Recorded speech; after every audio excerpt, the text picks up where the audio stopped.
Hey guys, it's Danny, and for today's quick bite, I'm making a baked banana oatmeal. Now, this is a recipe I got over at katheatsrealfood.com, which is a healthy living blog, definitely worth checking out. What I love about this recipe is it takes an everyday family favorite, oatmeal, and really elevates it a bit. So it's a nice change of pace for breakfast, or perfect if you're having people over for a weekend brunch. So I've got my oven preheating at 375 degrees, and I'm gonna start by combining the dry ingredients. I've got 2 cups of rolled oats here, and you wanna make sure to get good old-fashioned rolled oats, because if you change the type of oats that you use, it will change the amount of liquid you need. To that I'm adding a teaspoon of baking powder, a 1/4 teaspoon of kosher salt, and a teaspoon of cinnamon.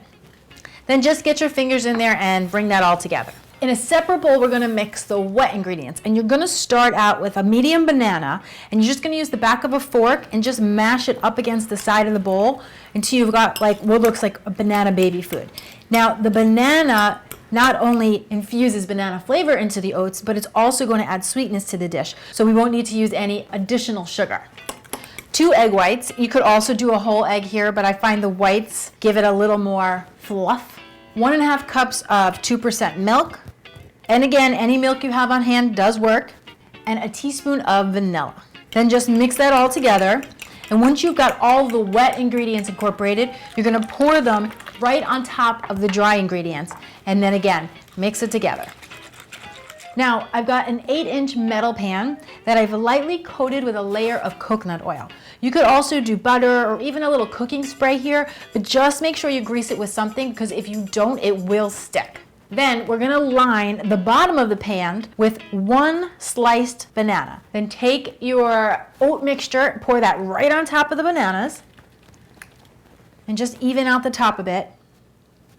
And then we're gonna take a second banana sliced up and just lay those right on top. So you've got bananas in the bottom, bananas in the middle, and bananas on the top. And then last but not least, and this is completely optional guys, a tablespoon of turbinado sugar. This just gives it a nice caramelized kind of sweet, crispy topping. If you really wanted to keep the sugar low, you could cut it out, but it is yummy. From here, I'm gonna pop it into my 375-degree oven for 25 minutes. This is definitely the type of recipe that you could play around with for different seasons. So in the fall, you could do pumpkin or pears and apples. In the summer, you could try peaches or plums with sliced almonds. Lots of different ways to go, and definitely fun to experiment with. So if you do try different flavor combination, come back and let me know all about it down in the comments below. This looks amazing. I gotta tell you, it smells even better. The whole kitchen smells like a big ripe banana. Now I'm just going to give it a few minutes to cool off, and then we're going to cut it up into 4 squares. This pan makes 4 servings, so I'm going to cut it right in half and then in half the other way. Now that first piece can always be a little bit tricky, but no worries, we'll get it.